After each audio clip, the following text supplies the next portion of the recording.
way, come alive. Hey everyone, how's it going? It is I, the real Randy Chavez, and coming at you today with OMI is my homie, number 66. I titled the card wrong. Stackr Ecomi drop speculation with my co-hosts Crypto Rain and the Doctor of Stuff.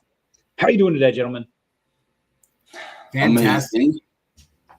I love all the people that are here. Abe, first one here, except for the other three gentlemen that are above you, but I will give you that. He was the first one there on my channel. Nice. What's up, Kuma? How's it? Kuma, I'll see you into next weekend. All right, we've got some stuff to get to today. Brief overview. The Stackr Ecomi drop speculation, where David and Dan are right now, and we have a lot of stuff popping off here on crypto, especially Ethereum, which I'm a-okay with. A lot of stuff is going on.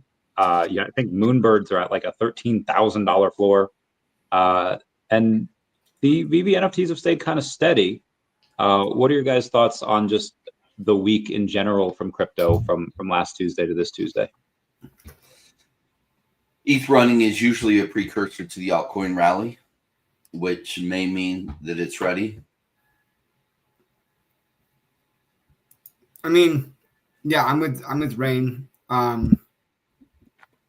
Not like ETH running. I don't think like ETH is running, right? It hasn't hit its previous all-time high.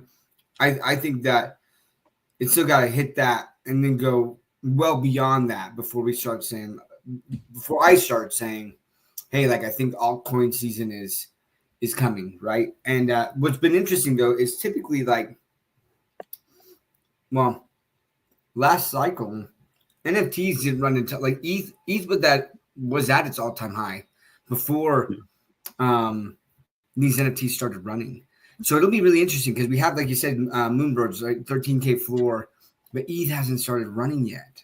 Like I mean, it definitely has, but it's not past its all-time high, that's when I would say now it's running. Now it's running, right? And so it'll be very interesting to see what happens in the NFT space as ETH passes its all-time high, and then these floors move up, and then what happens with VeVe NFTs.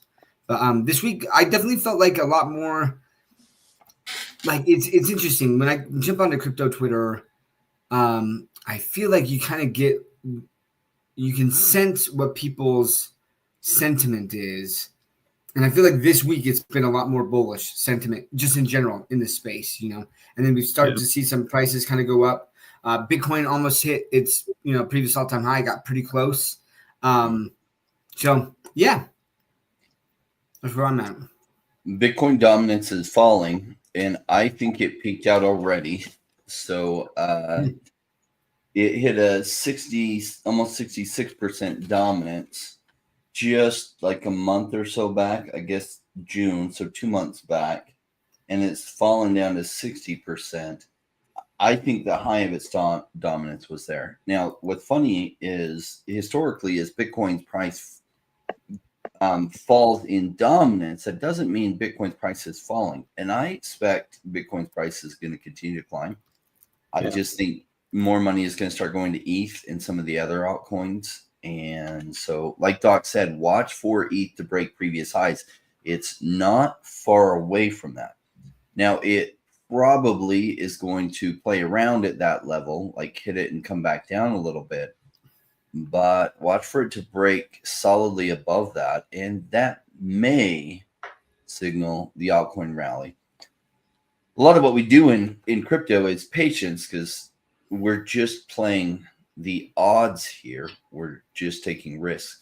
And so a lot of people say, Rain, tell me when this is going to happen. It's like, I don't know. Other than the likelihood that we have an altcoin season is really, really high. Even though some people are saying it's not, it is really, really high. And just patiently waiting for that to play out.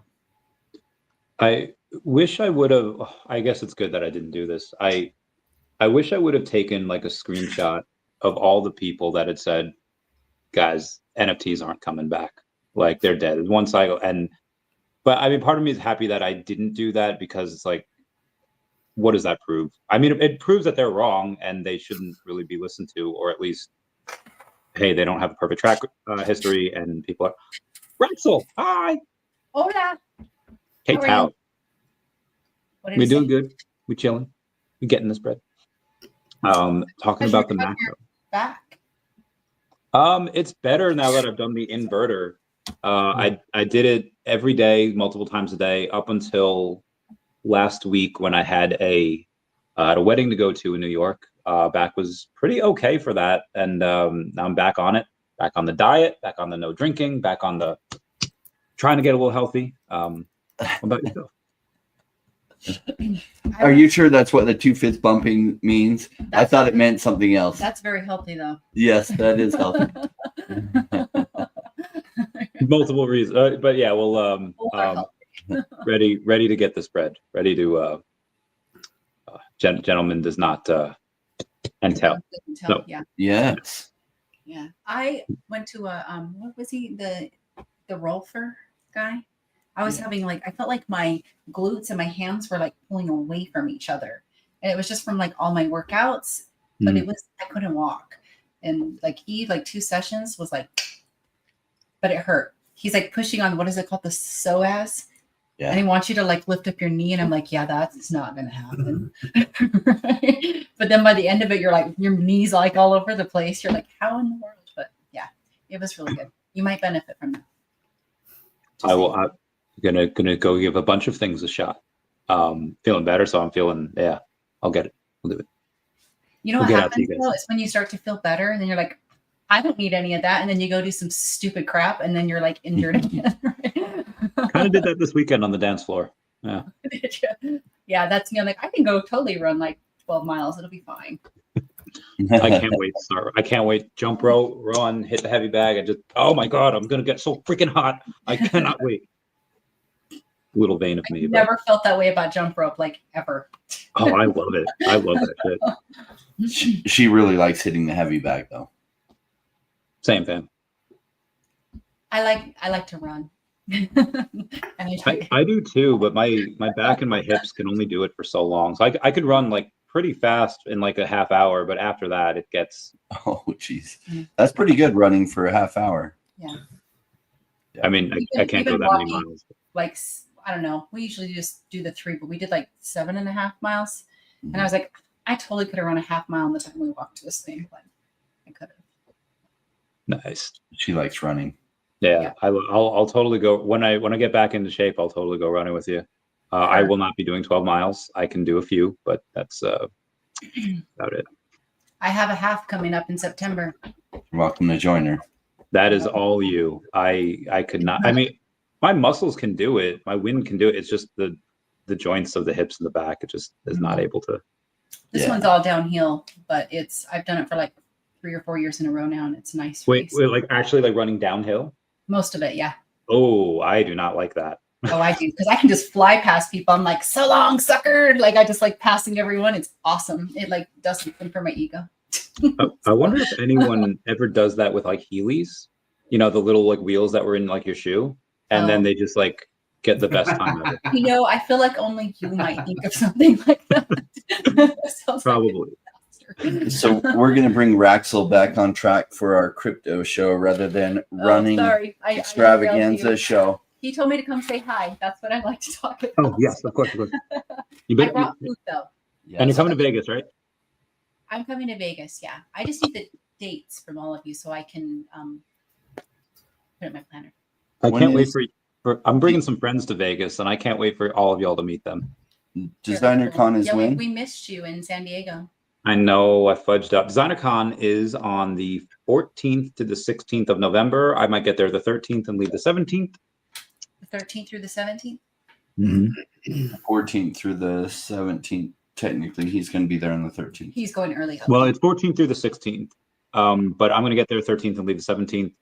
I assume, because I mean, if we're getting this, we're getting a bar of gold per logo, which complete speculation. I have no idea. We might not get anything. We'll get something. They said it's something. It's not going to be a bar of gold. You had me at bar of gold. He did not say the size in which it needed to be, so it could be a tiny bar of gold. It could be like a. There we go. Sorry, I'm not tiny. I would, dude. I would totally if it was big enough, I would be like, you know what, take this tooth out and just replace it with just a gold tooth. I would not do that. Anyways, good to see everybody. Thank you, baby. Of course, of course. Love you. Bye. Man. Yeah. All right, we'll see you. See you November. Yes, maybe sooner. Dr. Stuff, when VeVe moves? Well, soon. That's what we're talking about. We're talking about Ethereum kind of running. And I know we have different versions of running.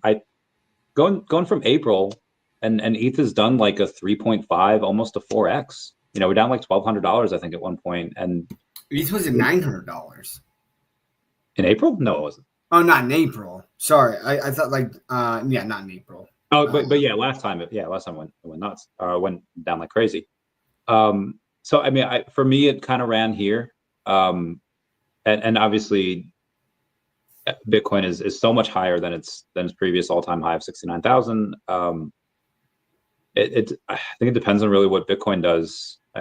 Conservatively, I think end of the year 175, 200, but there are a lot of people that are just like, 250, 300, like Josh Mandel says 444,000. And I usually like to do a bit under what people say. Like when people are saying, ETH to 10,000, I was like, okay, 7 to 9K makes sense. But now a lot of people are saying like ETH 15K to 20K. I'm like, all right, maybe we can get to 10 or 12. I don't know.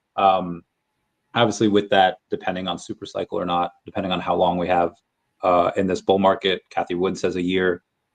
Like Obi-Wan Kenobi telling Qui-Gon Jinn in episode 1, we could be stuck here a very long time.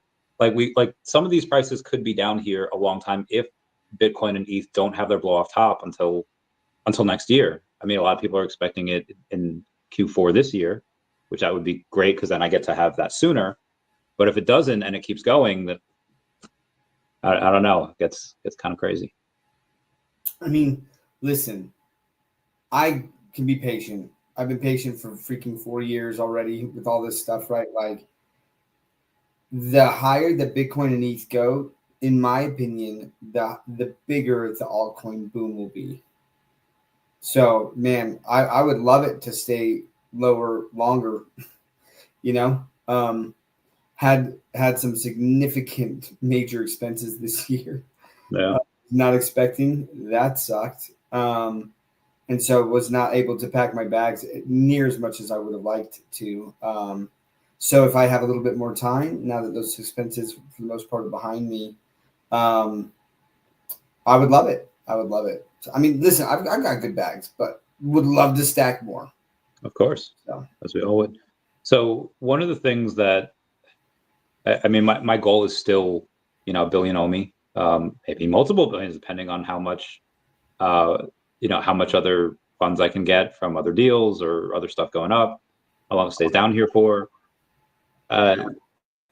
Already, I think OMI was punished a bit more than the collectibles were, and then some of the collectibles started running. And granted, they're super important pieces. It's Todd Batman, it's partner statue, Spider-Man, etc. Gold logo. And I had a spirited debate on the gold logo this morning with some people, and we'll get to that later. How much greater can that deficit get between how much OMI token was punished and how much the VeVe collectibles were punished? Because some of the VeVe collectibles started rising. OMI has not yet. If anything, it's actually gone down. And we've had insanely bullish news. Like we're on Binance Web3 wallet. Now we're on Robinhood wallet, their version of the web wallet. And, it hasn't really stuck. I mean, you have a little more volume today. We're at like 2 million, but there's some days where we have like 800,000 in volume, and a decent amount of that is market makers. So we don't know what the catalyst is going to be. Like what is it going to take? Like, I feel like we're doing everything right. You have the community that's now more bullish than it has been in years. You have it showing on CoinMarketCap as bullish comments all the time. Same thing on CoinGecko. What is it going to take for the OMI token to actually move? Because collectibles are moving, the space is moving. All of this stuff is going really well, but the token yet remains down. What is it going to take? think it's going to take some. I mean, when we say bullish news, let's be clear. Like it's great. Like the Binance wallet, awesome, love that, right? Coinbase, you can't buy OMI on Coinbase, the Coinbase app yet. It's coming soon, right? Like I would think within the next month it's going to be here, and so that access will be great, right? But there's got to be a reason for people to purchase OMI.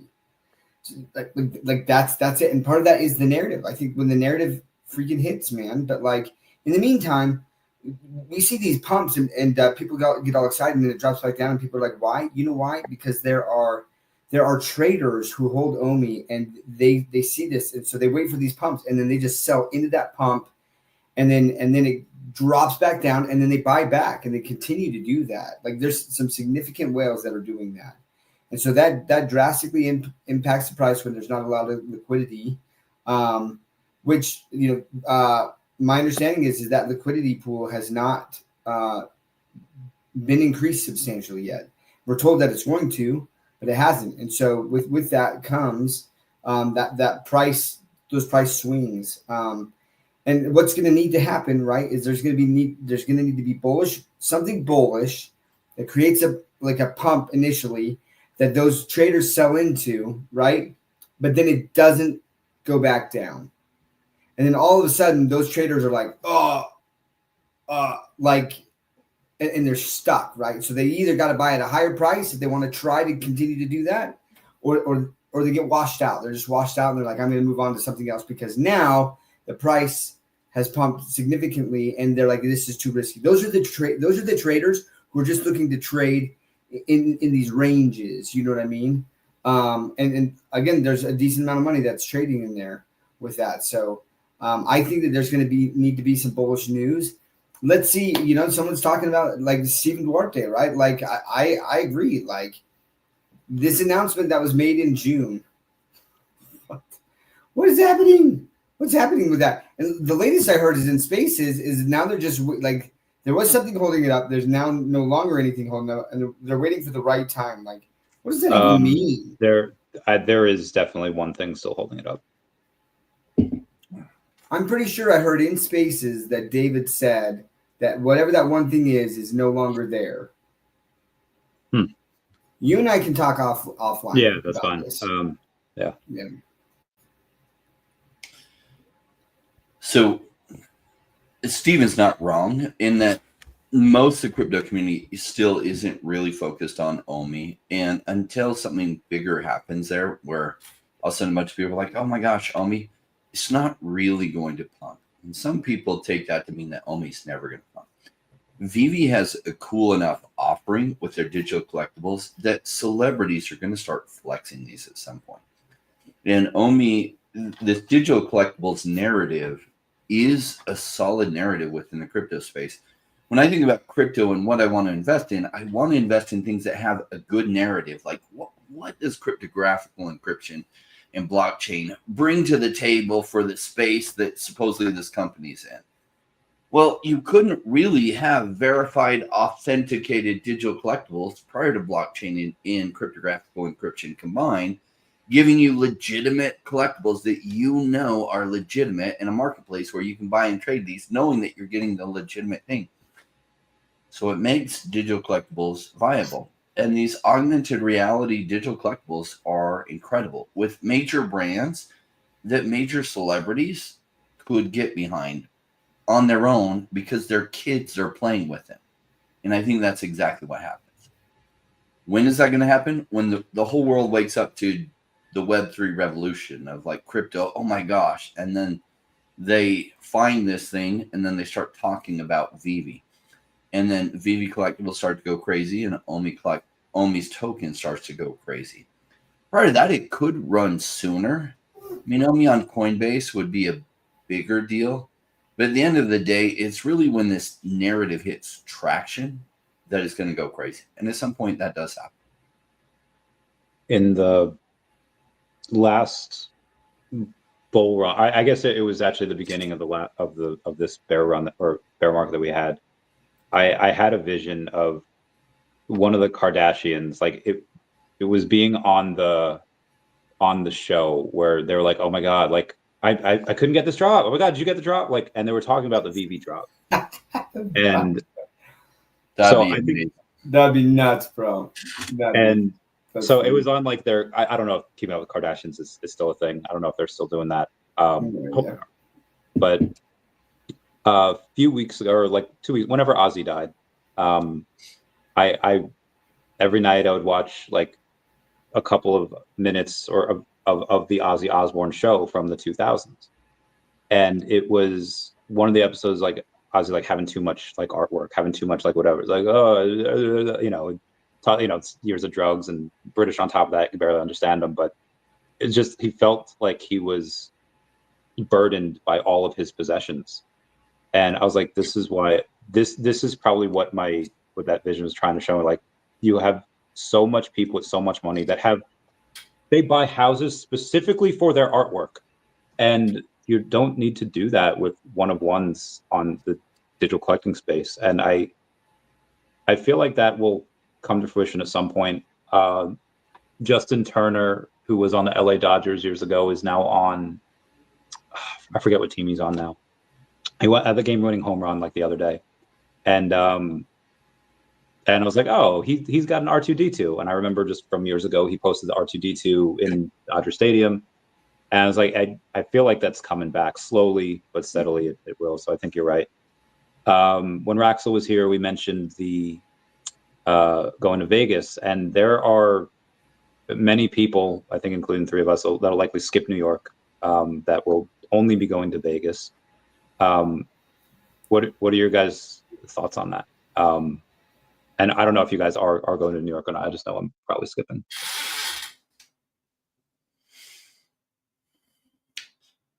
Consider it. I'm considering it. I haven't decided to go yet.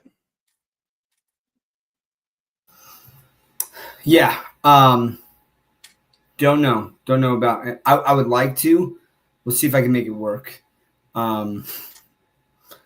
Yeah, like I already said, there was a freaking ton of expenses that I had unexpectedly this year, and so I'm going to Vegas. Like, that's happening, but do I want to go to both? And especially like, there's no VeVe party like that. Like, listen, the reason I go to these things is for VeVe, and the VeVe parties. Like that's why. Like, I've gotten to like Comic-Con's fun, man. It's not my seat. Like, it's not that it's not my seat. Like, I don't dress up like that. Like, that's just not me. But I love seeing the costumes. Freaking the Galactus that was there at San Diego Comic-Con was freaking nuts, right? Like I loved that, but not enough. That I don't love all that stuff enough for me to just like to go out there and not be chilling a lot with the VeVe family. Now I know that Sanjay, shout out to Sanjay, he's still putting together some banging stuff, right? And which I think will be super fun, which is why I'm still trying to see if I can make it out there. Because Sanjay's the man, and I love that. Like, his parties are awesome.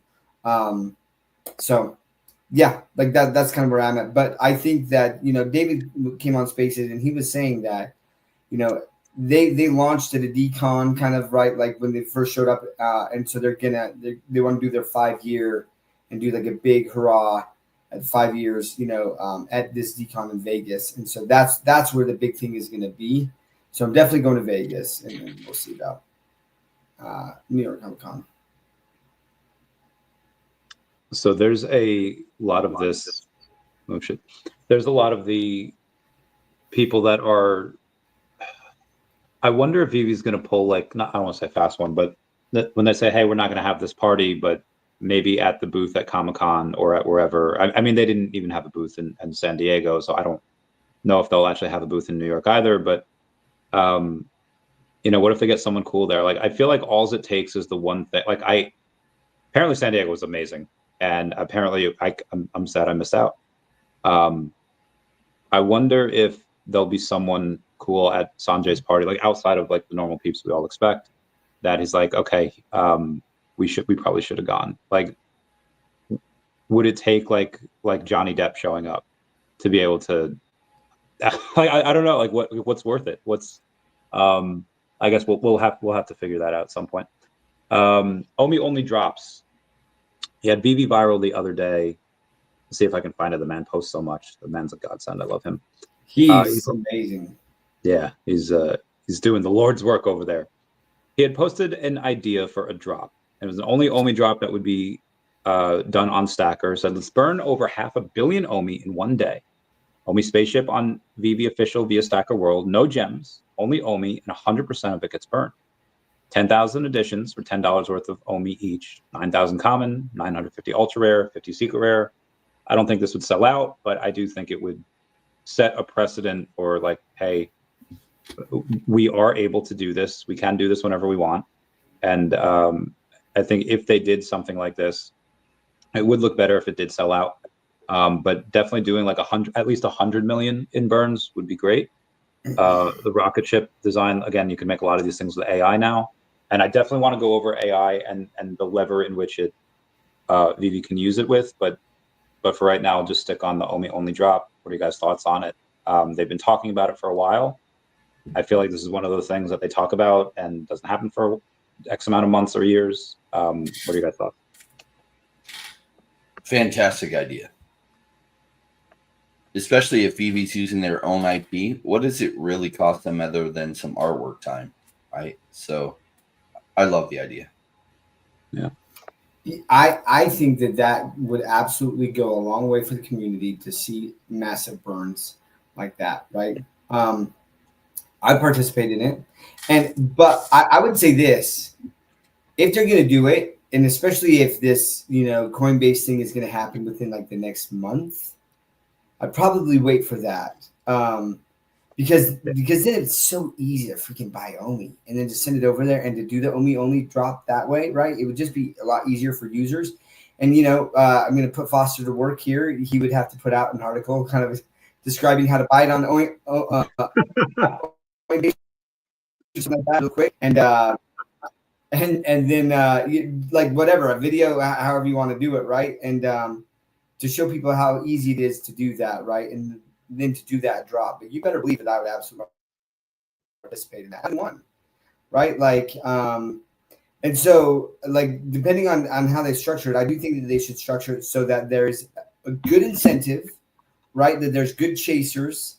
And I don't think that it should just be like the same collectible with different colors. That's got to stop. I hate that so much.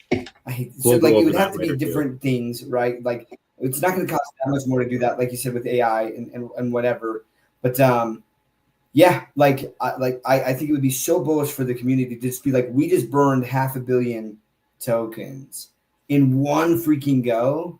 Are you kidding me? Right? And I don't think that they should flood that and do it like every day or whatever. But the other thing that they can start doing, and they talk about this, is bronze tickets, right? Where you've got to burn $1 worth of OMI to get these bronze tickets. And we saw that bronze ticket, that collector rank that was required. And there were people who burned their bronze tickets so that they could ensure that they got the status, the Diamond 1 or the Master status, right? Well, I guess Diamond 1 is what they had to get up to. So they could get access to that secret rare Johnny Storm? Yeah. Yeah. So this is where I think that they can really turn up the heat on this, right? Pun intended with the burns. Is they can do this OMI-only drop, and then they can do more VeVe drops that are rank based, at least a portion of them, or a really rare one or something like that, where people are like incentivized then to buy bronze tickets that burn OMI directly by doing that. That right there will get the ball rolling, and I think that becomes the snowball, right? As we start to see prices rise in crypto, and then because ETH is rising, NFT prices are rising, then people are looking at officially licensed IP, and then they're saying, okay, they come across VeVe. There's all this bullish sentiment around that, and then they're like, oh, this token where you can buy these NFTs, that's burning, it's deflationary. We're seeing all this. That just starts that snowball, and it gets bigger and bigger and bigger, and that's where the hype. That is where the hype can really build. I agree. Before I get to that, I want to bring up, you mentioned Foster putting him to work and writing an article. Here's something that Foster wrote like almost 4 years ago It is a 17-step process on how to buy OMI. It is insane that that was what we had to do. That was, oh my God. And this is what I mean, like several people brought this up. If people really want the token, like they can get it now. It's super easy. You can go on X and be like, hey, BankerBot, buy me OMI, and it does. Which is another pause. Let's pause on this. I saw Yeah. Foster talking about that, right? The BankerBot. How does it know what wallet to send it to? How does that happen? So somebody like years ago, Someone sent me OMI or something like that. It like, like hey, gives send it you to a Dr. wallet. Stuff, and I was like, okay, but didn't hit any of the wallet. Like, it doesn't. BankerBot doesn't know my wallet. So, like, what wallet did it send it to? It gives you a wallet. Like, if you don't have one, like it just gives you one on X, and then you can say like, hey, BankerBot, what's in my wallet? And then you could say, send the contents of my wallet to this address, if it's on ETH or if it's on Base, like whatever it is. So you can have it do that. But how do I find out? So BankerBot gives me a wallet, but how do I find out what wallet it gave me? Just at BankerBot, like at BankerBot, what's in my wallet? And then it'll show you, it'll give a thing and say, okay, here's what's in your wallet, and it'll show you all your tokens. I don't know if they're all on Base Network, or if if they're different. If there's like something on ETH and something, whatever, it'll show you. I think they're all on Base though, if I'm not mistaken. And then you can be able to say like, hey, send that to this address. While you look at that up, Jay says, the announcement even big enough to pump the token without the narrative? I don't think so. Well, the announcement is a VeVe announcement. Doesn't really have anything to do with OMI. So yeah, probably just gonna be big for VeVe for right now. Real Bravo. Yep. Everyone's loving Dr. Stuff on here today. Hey, thanks, Sam. Yeah, this is why one of the reasons I got out of New York, because Robinhood Wallet is great, but New Yorkers are blocked because New York sucks with so many things. And that, yeah, it's where a lot of big money is located. Oh, hey, Foster. And not the three best looking gents in all of crypto in one room. How's it hanging? Brother? So with getting, you mentioned edition size before, and by all means, feel free to interrupt when you get BankerBot to show you what's in your wallet. Wind the clock's back 2 weeks ago. I tweeted it out, and it doesn't show up on my profile. What did you tweet out? At BankerBot, what's in my wallet? Oh, did you put like a dot before the at? No. If you just start off with an at, then it like I think it goes on like your replies. Like it doesn't show like if I were to say like at Dr. Stuff, how's it going? Like it wouldn't show on my timeline. I don't know. Like that's always been a thing with Twitter. Dude, I legit hadn't. I was today years old when I learned that. Yeah. That's good to know. Okay. How long does it take BankerBot to respond? I feel like sometimes it doesn't. I feel like most times it does answer people, but sometimes it just doesn't. It just I feel like I've seen it where I've seen a comment, hey, BankerBot, blah, blah, blah, blah. And then it was like from 3 hours ago. I was like, well, BankerBot didn't answer that one. Okay. Well, anyways, yep. Okay. We'll see if I can figure that out. All right. So a couple weeks ago, we had Spidey 2099 made 90-ish thousand in like seconds. That was awesome. Johnny Storm, arguably more popular character. It's older, more popular. He just had a movie come out. The blind box, excluding the crafts, the blind box was much the same, where it had a common, a special, a secret rare. But unlike the Spidey 2099, where that's where it ended, and you had like an 11-12% chance to get something that you would make money on, it added a rare, and it had 800 editions, and now you only had like you had less than a 10% chance of making money, and instead of grossing 90,000 in seconds, it grossed 30-ish thousand in like several days. So the one factor that was different there is that, okay, you added 800 something collectibles of a rarity that generally people don't really want. They don't really get excited. They actually maybe get a little sad that they get that rarity. And I would think like, okay, the next one, like they tried, they sold out this one. Let's add a couple more editions. Like I respect the hustle and trying to see if it works or it doesn't work. Didn't work.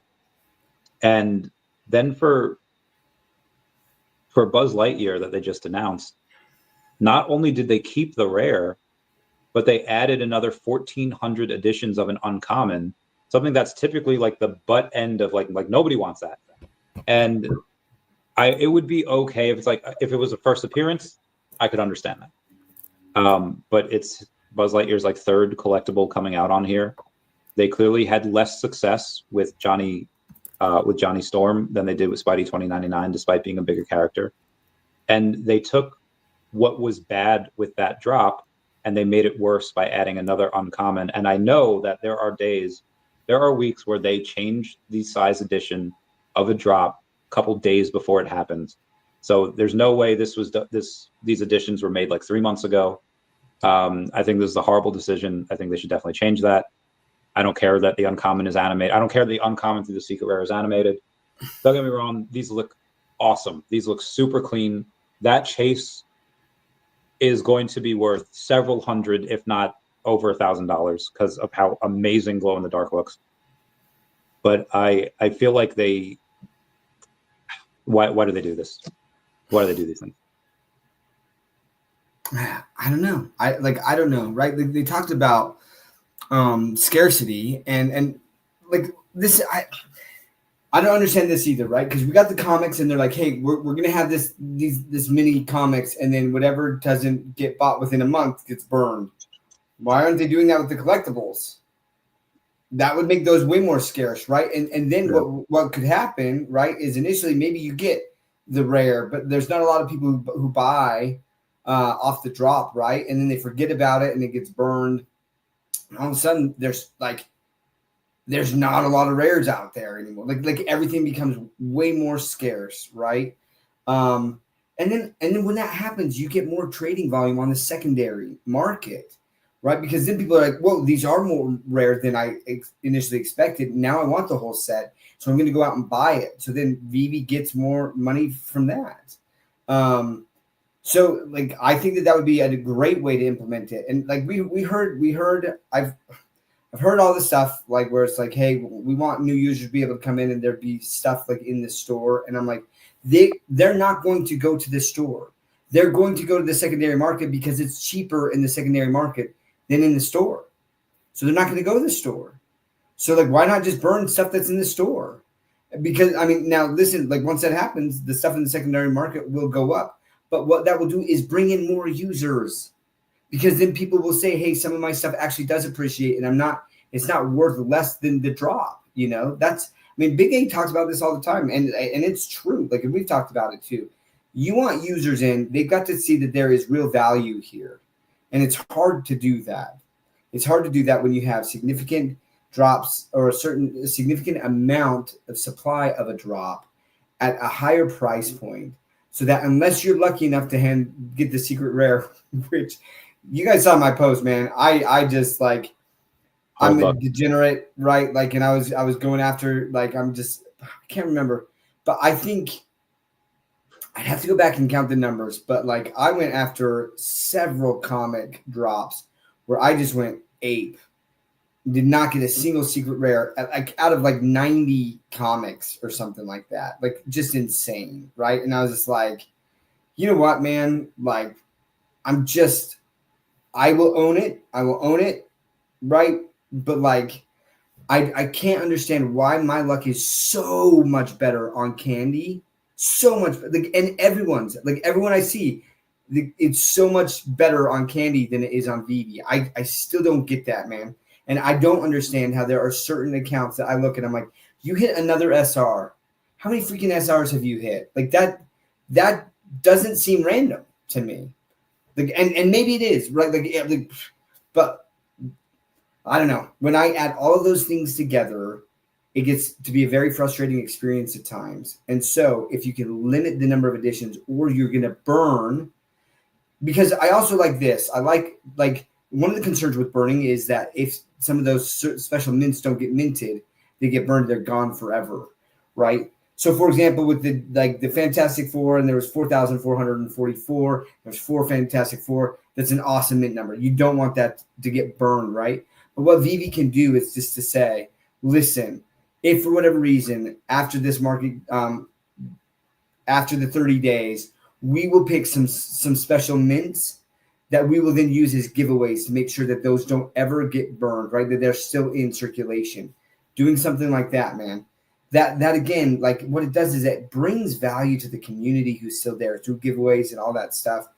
And the more bullish sentiment you get, the better the chances are that your collectibles are appreciating in value instead of immediately depreciating and then not ever appreciating again. The higher chance you're going to get users in. And that's what happened last cycle is that I told, you know how many people I onboarded? I onboarded so many people. And what I said is, listen, it's crazy. If you're able to land a drop, you're going to be able to sell it for more than you bought it for. It was the easiest sell ever, except for Crypto Cosmo. It took him like 4 months for me to talk him into that. But anyways, I don't know. Anyways, that's my soapbox. I'm done. Ryan, what are your thoughts? So Dr. Stephan's hitting on it that people get really excited and massive number of people come onto VeVe when the drops sell for more later. So they're doing some of the wrong things to really create that type of scenario. Now, it's going to happen either way, but there are some things that VeVe can do that will augment that. And having a burn if things don't sell is a good way because scarcity is part of what determines value. So if you have a really bad unpopular drop and only 200 of them sell and then the rest get burned, you just made something that was a total dud become potentially a winner because of scarcity. So I like that they do that on the comics. Do it on the collectibles too. I was out there for a second. I was on the mute. All right, going back to Stackr has been awesome. Thank you, Foster, for showing the stream some love. David is currently on a trip right now to some conference with Dan. Forget which one that is, but he's a little bit busy. Kumo says M'Baku. Bill Gardner says forever. Yeah, I heard a lot of stuff on base is killing it. Agreed, smart buy. We should get some. All right, there was a question from Turtle Golf, and I'm gonna try to find it because he was wondering for today. He mentioned it this morning. This exciting show. Where's the link to Turtle? Can you message me that question because I'm fucked up over here. If you can get me that'd be great. Another question though did come from Mr. MC1, and I think I have that at the ready. He goes over and he says, one question: do you think people are loading up on OMI, waiting for OMI-only drop to get announced with the intent of then hoping for a price increase and the opportunity to sell to those that have not picked up or enough OMI? Do you think there'll be any short-term movement in OMI due to that announcement, or is it likely to be small incremental demand due to the short-term with low price impact? Do you see a long-term price impact for that type of drop if done regularly? For me, I don't think one drop enough is really enough to move the needle. I would say if it's done in conjunction with, like Doc said, waiting for that Coinbase announcement, maybe it can do that a little bit. And what Doc said before, there needs to be enough buying pressure for the swing traders to trade it, sell it, and then it not go back down, but keep going back up. Short-term movement, I think it'll continue trading between 0.0018 and 0.002-ish. Long-term price impact, every little bit helps. Like when you're working out and trying to get big muscles, okay, protein helps, working out helps, diet helps, sleep helps, BCAAs help, fish oil helps. They all help a little bit. It's usually not any one thing that goes crazy. So those would be my answers. Let me know. Okay. Range, you want to have any last thoughts on that or not? Well, yeah, I got to run, but my favorite subject is OMI's price, right? So one of the reasons I'm here because I believe that VeVe is doing something special, which gives me a strong likelihood that the token associated with them is going to have a massive blow up in the coming bull run. And so VeVe continues to do something special with their digital collectibles. Now, when is the OMI token going to run? I don't know. Last cycle, it was really interesting. Ecomi's token took off when NFL All Day started to run, and people were focused on those type of collectibles. OMI went crazy too at that same time that Flow went crazy. And the collectibles didn't run till later. So I don't know if it's going to be disjointed again this time or if they're going to run at the same time. I'm leaning towards they're going to run at the same time. That people start to look at VeVe and then they start to look at the token associated with it. When is it going to happen? Well, let's watch and see when ETH breaks his previous high to see when the momentum starts to swing into the altcoins. And it may be later in the bull run, and OMI might be one of the early ones to run. It might be one of the later ones. I just took huge bets on OMI, and I'm waiting to see how it plays out because I don't know exactly when that's going to happen. Like, it's bouncing around at prices that are amazing, incredible prices for those that like to buy low. And it's been here way too long. Okay. I mean, that's a good and bad thing. It's a good thing because lots of people can stack lots of OMI for really cheap. It's a bad thing because some people get impatient and they get tired of waiting, and they'll probably regret it later. We'll see y'all. I got a jet. Thanks, Ryan. Ray, Good seeing you you, the man. Appreciate Good it, to see buddy. you, as always. Let me know on that other thing, and then we'll I'll be All right. free. All right, love you. Bye. I love that man. Doc, I feel there were 3 kind of big questions there. Do you remember me to read them again? I would not have remembered any of them. So there was the OMI, like, are people waiting they're stacking OMI? Yeah, read it again. Yeah. Do you think people are loading up on OMI, waiting for the OMI-only drop to get announced with the intent of just short-term flipping? Do you think there will be any short-term movement in OMI due to that announcement, or is it likely to be a small incremental demand in short-term with low price impact? And do you see a long-term price impact from doing that type of drop if done regularly? So I do think that there are the swing traders who are stacking some OMI, right, waiting for these type of announcements and drops. Like, and they've been doing that the whole time, right? And so do I think that the OMI-only drop will have a massive impact on price? No, I don't think it will. I don't think that there's enough there. Like, but longer term, if they're doing it regularly, and when I say regularly, like I don't even know, like, if once a week is the right, like maybe twice a month, something like that. Then people don't get burned out with that, and they can get excited, and that gives VeVe some time to space it out and to look at different collectibles. And I remember someone being like, "Listen, if there's another freaking logo drop, like, I'm gonna claw my eyes out," or something like that, right? Like, I was like, yeah, it would be nice. And that's why the spaceship, the rocket thing would be fun. That would be fun, right? An OMI rocket ship or something. It's just like a collectible. And yeah, something like that would be a lot of fun. And I would definitely go for that. Like, don't get me wrong, I like Stackr. Do I necessarily want a Stackr logo? I would rather have a rocket. And I would probably pay more for rocket than a Stackr logo. You know what I mean? Yeah. Would I take a Stackr logo? Sure. But but that's the thing. Like, that feels lazy. That feels lazy. Do something different. Right? Like, let's kind of shake things up. So love that rocket. And so I do think that short term, there are people who are going to be buying OMI just for that announcement, so they can sell into that excitement. Because I do think that there will be like a little bit of a pump. But do I think it'll be big? I don't think it'll be big. But the longer term impact, if they continue to do that, combined with the bronze tickets, combined with fun, exciting drops with the right edition sizes at the right price, where collector ranks are required, right? Because listen, it doesn't have to be Diamond 1. It can be it can be a lower rank. But if it's something that's desirable, then people are like, well, like, I'm gonna buy. Because look, how many people were at the level where they could buy, they had enough bronze tickets where they could burn it and hit Diamond 1? Probably not a lot.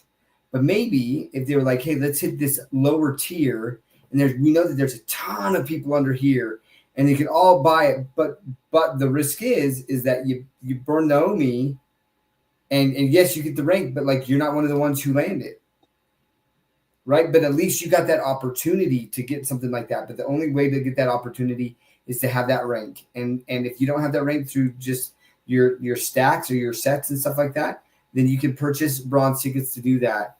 You start doing those things, all of those things combined, and absolutely longer term, that'll have a substantial impact on the price. That will create a bullish narrative, and the sentiment will be much higher in general. That's my thought. Agreed. It burns for Blackpink, and the girls are killing it on their tour. I don't know if those two things are related, but heck yeah, girl. Hey, can I shout out Aaron or Kaki Gaijin or first of all, your art is awesome. I'm still a little butthurt that like I've never been, like in any of your drawings, but whatever. I'm not salty, but I'm totally salty. But no, like I just like the content, and it's fun to just a great member of the community, man. He doesn't take crap from anyone. He dishes it out if it gets dealt to him. I love it. So, yeah, I love that dude. He's pretty awesome. Yeah. Deadra was saying fundamentals are great. Ecomi is lacking a great marketer. Agreed. They have so much more of these. Technicalities are nice, but they need to create buzz. Feels very lethargic, and it does not feel incestuous, but it definitely does feel lethargic. I understand. I don't know where it came from, but I'm not getting the incestuous part there. Maybe I don't want you to explain that to me. I'm not either. Just leave it at that. 2-digit Namor on. I mean, what is it? I mean, I know Namor is. Let's take a look here. Well, I'm taking a look at this. We were talking about. You mentioned before. Hey, what is it going to cost VeVe to do these?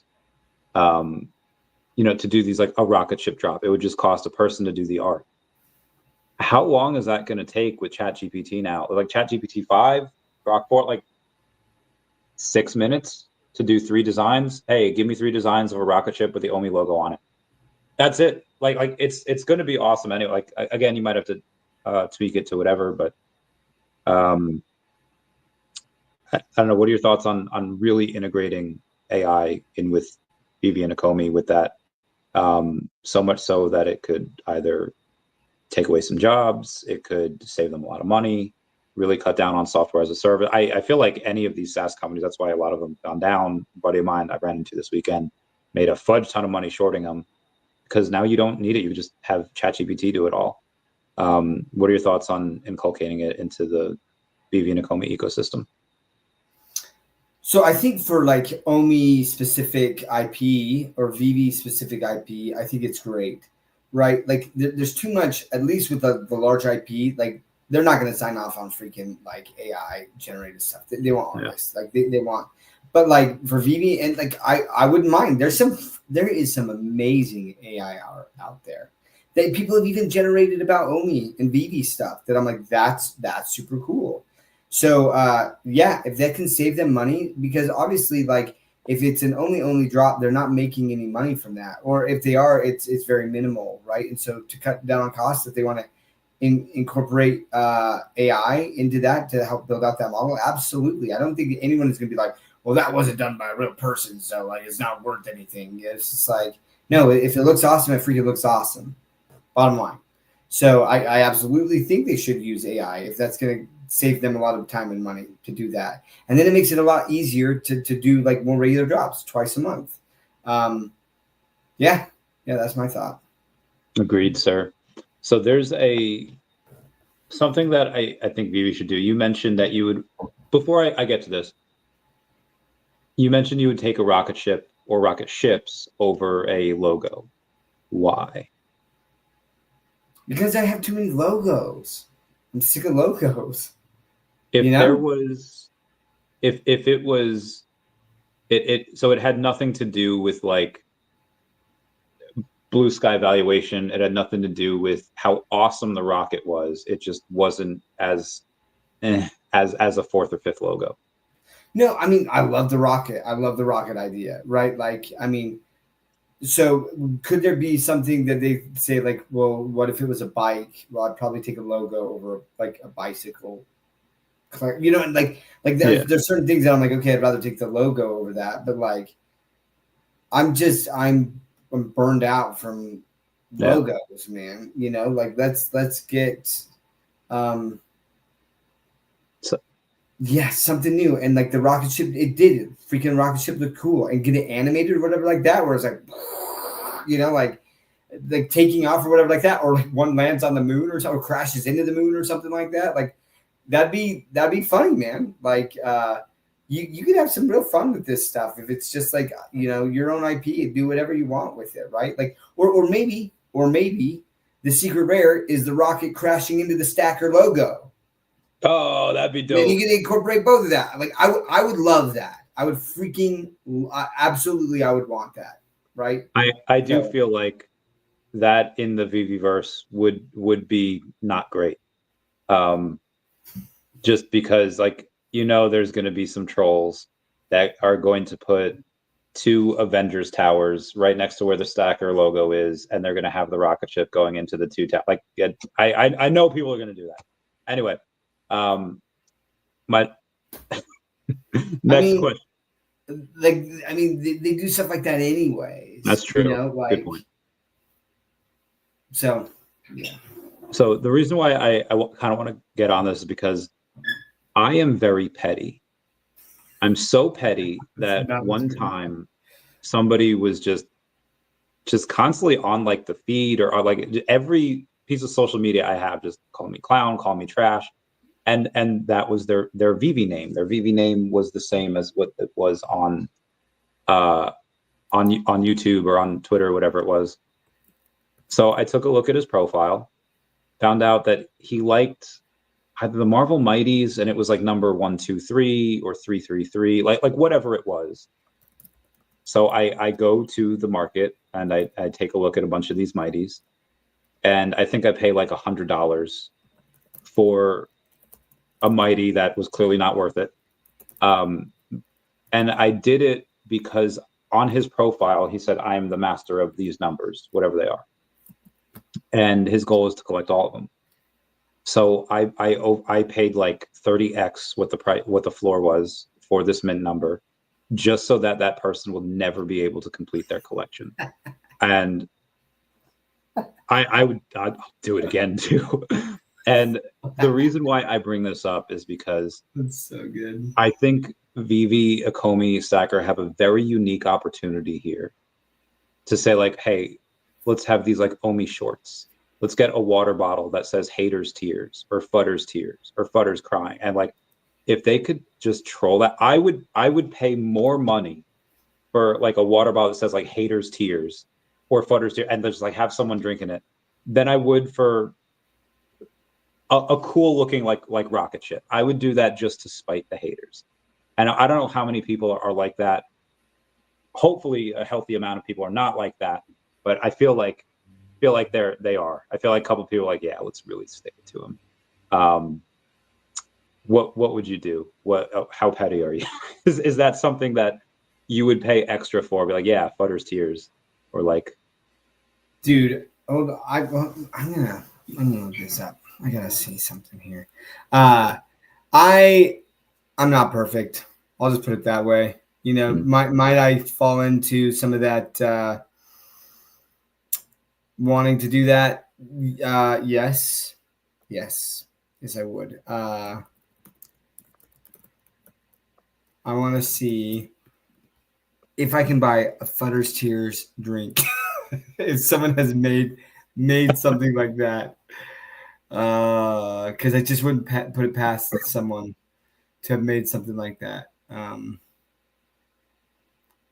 Dang. No, there's woke tears. That's funny. Liberal tears, energy drink, but tear catcher. No, I'm not seeing anything. That, man, I feel like that should be something. I think that someone like at one of these like NFT NYC like events or something like that, or like a crypto event or something, right? Just like fudders tiers, because there's fudders in literally every single project. Like it's, you know what I mean? Like they exist. You just got to deal with them. I to this day, I struggle, man. I struggle. Listen, I have been burned so many times in this space. I'll give you a perfect example. There's a project, I won't name it right now, but there might be a time at which like I do publicly name them, and we start to FUD them for legitimate reasons, because they're unscrupulous, man.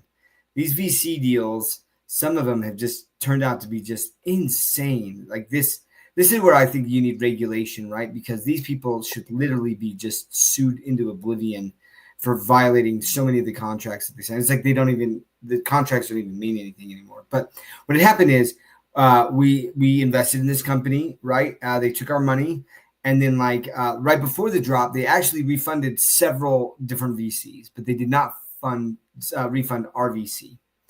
And then they did the TGE, and some of the people, not me, like I did not sell my tokens, but some people did, which is their right, by the way, to sell their tokens when they get them. And so they distributed, we're supposed to get it like once a month, and they distributed for 3 months, and then they just stopped. And then they were like, oh, well, see, you were a VC and you were a group VC. And so then you distributed to all these wallets, and some of them sold. So, you violated the deal. And it's like, no, we didn't. We didn't violate the deal. It doesn't matter what we do with these like tokens once we get them. There was nothing in the contract that said that we couldn't do that, right? But now they're not giving us a freaking tokens. Like that's crazy. Where I'm going with that is, though, right, is you do not see me every day on their Twitter, in their Discord, on their Telegram, being like, you guys are pieces of crap. Oh, like this is a slow rug. Like, I don't have time for that, man. You know what I mean? It's just like, all right, like, so will there be a coordinated effort at one point in time to make public that they violated the contract and that these people should not be trusted going forward? That's the type of criticism that I think is worth it, right? But it's a one-time thing, Okay. I don't get these fudders, but they're everywhere. They're in every single project, because what they did is they're emotional, and they bought in and they said, I believe this is going to go up. It didn't go up. And now, because the price is not up, it's everyone else's fault except for theirs, right? They take no accountability or responsibility for their own actions. And they're just like, it's everyone else's fault. And this is victim mentality. And so it would be absolutely amazing, if I'm bringing you all back, to have at crypto events, fudder tiers, bottles of water, man. I would be all about that. For $5, I'd be like, and I would take pictures with, what I mean? It would be worth it. It'd be worth it. So, Randy, maybe we need to freaking do this. Maybe we need to go to Decon and put this together, and then just sell these fudder tier bottles of water for $5. Game. And then listen, with all of the proceeds, we could buy OMI and burn it. Or we could burn half of it. Or burn half of it. Fine. I also feel like $5 is too cheap. When you get to these events and people start drinking, they go, especially if you be like, all right, $50 gets you a drink and this, and then you could put the drink in. Oh yeah, like I feel like they're like, oh yeah, utility right away. Yeah, and then you let them know that it's I feel like that could be good. Wait a second, Doflamingo, are you for real? Wait, what is Monero? Monero is a privacy coin. It was like the first coin that was basically like couldn't be tracked. They kind of it was all about privacy. That's crazy. It's only down 4%, so whatever the attack was doesn't seem to have affected it.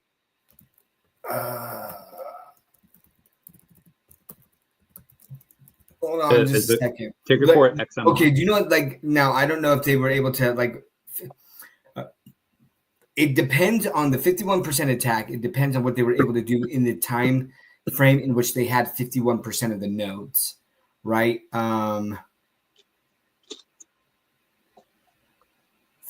It says it's purported a 51% attack from an AI protocol called Cubic, which is claiming success, but experts aren't convinced. That's probably why it's only down 4%. Yeah. It's because people are saying they don't believe it. Anyways, crazy. That's crazy. Huh. Put that. Yeah, I'm not seeing anything on their X. Like, I'm not seeing people be like, "Yo, what happened? What happened?" And Yeah. I feel like I would see that. Dude, listen, I'm Jason. I like this. Randy, we gotta talk. We gotta figure out. Listen, does anyone have contacts to a distributor of water bottles where we could make these fudder tier water bottles? And whether it's like an actual bottle of water or a water bottle that you then fill up. So it's like a permanent thing or something. Because I was thinking a bottle of water that just had the wrapper saying like Fudder's Tears, as opposed to like legit water bottle that said Fudder Tears. Yes, we would definitely be selling it for more than $5. Does anyone have contacts? Let us know. I want to make this happen. I'm close to Vegas. I could put it in my car and drive it there. It'd be amazing. Oh yeah, let's go. 90-day. Oh shit! Sorry. All right. 90-day tariff pause on China. Dubai approves options license. It seems that a lot of the news on the macro is very positive. There's no actual deal with China yet, but continuing the 90-day pause on those tariffs, I think is really good. Right now, it seems that crypto just kind of keeps going up. Bitcoin, Ethereum, obviously we have a little bit Bitcoin dominance falling a little bit. I'm not expecting all season right away, but I'm generally bullish, generally stoked about it. Am I getting a little too bullish? Am I saying like, well, Chavez, a lot of stuff has gone up pretty quickly. Might have to see a bit of a retrace. What are in your thoughts? Oh, sorry, I was reading some comments. Say that again. You have Trump giving tax breaks to American companies with a ton of I think there was 26.6 billion in tariffs collected in June, 29.6 billion in tariffs collected in July. There's a 90-day tariff pause on China because they're continuing seeing improvement on that end. Dubai approving a crypto options license. There's just a ton of bullish stuff happening in the macro. It seems like we're having a really good, couple months here. Do you see a pullback? Does this keep going for a while? I was like, nah, I'm not ready for a pullback yet. I think a big pullback is coming. If you look historically, before like the massive run up, there's a pretty decent run up and then a really big pullback. And I say really big, like a 30% pullback. Didn't that already happen though? From like January, we were at 109, then we went to like 74K for Bitcoin. I don't consider that the pullback. No, like I don't. I think there's too much stuff still to happen for Bitcoin.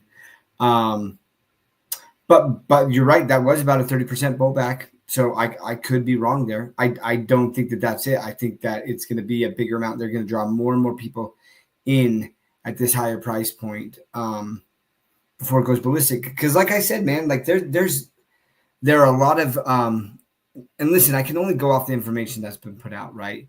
But there are a lot of countries and cities and stuff like that that have announced that they have some sort of Bitcoin reserve that like billions and billions and billions of dollars, right? And these countries, a lot of times, they're not going to have contacts for OTC.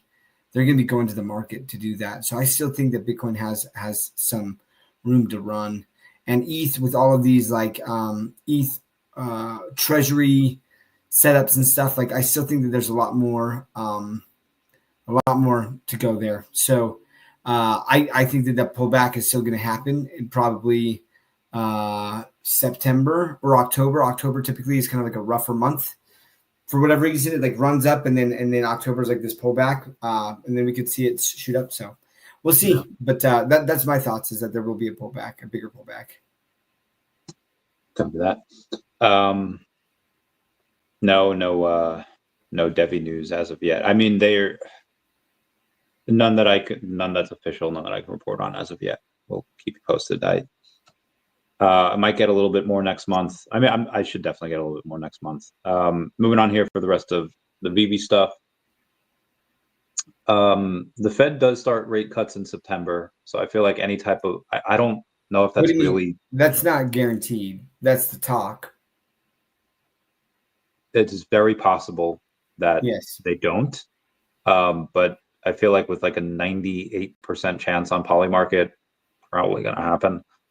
And again, could be wrong. I honestly, if anything, I'd probably take the over under on that. But if we're talking about, keep going. Okay, if we're talking about the rate cuts for, I guess there's a high likelihood there's going to be 2 rate cuts this year. The rest will be next year. Now, granted, I said that end of last year, like, yeah, we're going to have a lot of rate cuts, and none have happened yet, which is bananas. If there are no rate cuts in September, I would see that as a mega bearish move, because that, like, what the fuck? Then I don't know what happens. Like, I mean, there are, and Trump would probably be very good at this. I don't know how many tens of thousands or millions of laws that there are. I'm sure Jerome Powell's breaking a few of them. I feel like a lot of him not cutting rates is politically motivated, politically charged. What do you think happens if there are no rate cuts in September? Do we see like I mean, interest rates are compressing regardless of them not cutting rates, but when the rest of the world has cut rates, when you have all of these positive bullish factors on here, I think that, I don't know, I don't want to throw around the words like civil war or anything, but that type of thing is like nobody likes the guy. Like, there are a total of 0 people that respects him. He's feckless, he's incompetent, or the worst is that he is competent enough to know what he's doing. And like, there's legit a video on Pornhub where it says one guy fucks 300 million people, and it's a picture of Jerome Powell as a Fed chair. So, what do you think happens? Definitely not civil war over 25 basis point rate guy. Okay. When I mentioned that, I mean, like, okay, Trump uses his power to get him arrested at some point. Democrats go in and be like, okay, here's our hard line. I mean, now he's arresting. If he uses his power to get arrested, there better be a freaking good reason for that. Like, oh my gosh, that would be so terrifying if just because he didn't cut the rates that he had him arrested. Now, if there's legitimate reasons for it, the reasons would be different, but there was something that I screenshot before. Well, there's some concerns, right? Like, now, I don't know if it's arrest worthy, but is it firing worthy about like the Fed building, right? Like the Federal Reserve building that's like billions of dollars and it's already like over budget. Like, where's all that money going, you know? And he's in charge of that. Sure. Like, okay, I could see that. Now, is that politically motivated where he says, well, this is the reason, like, because you're not dropping rates, we're going to pursue this? I don't like that. But again, if his reasons are political, then like he's also shaming the position, right? Like, I mean, he's disgracing the position by doing that. Like, his whole thing is to be independent. And if the data is showing that inflation is down, that's their whole mandate, right? Is to keep inflation down. He doesn't care about the debt payments that the government has. Like, that's not the mandate of the Fed. So, anyways, that's just my thoughts on that. But like, I'm looking at poly market here. Fed decision in September, 25 basis point decrease, 81%. That's really high. Do I think it happens? I think more than likely it probably does happen. But it sounded like when you mentioned it that it was like going to happen, and I was like, wait, has something been confirmed? I'm not aware of that, but more than likely. Go ahead. No, keep going. I don't know where this was, but it wasn't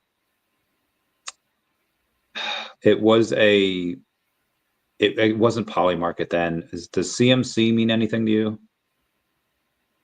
Does what? CMC, not coin market cap. Yeah, isn't that CoinMarketCap? Yeah, but it's not what I'm thinking of. There was something Actually, else the Caffrey? other day that mentioned the odds, and I can't for the life of me find where it was. It could have been at 97% at one point, right? It changes. It changes Yeah, from that's every true. day, right? So it could have been at that high, and then something came out, and all of a sudden people are like, "Oh, I'm going to change that." So Yeah. Yeah. Have you used Polymarket?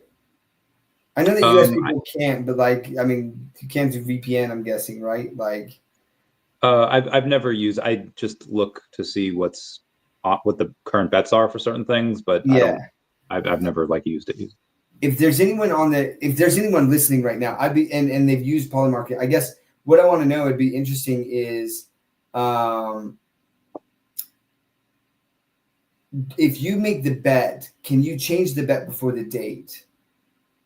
Right? Or are you locked in? If you're just like, I'm betting $1,000, right, that the rate cuts come in, I'd be interested. It's probably locked in.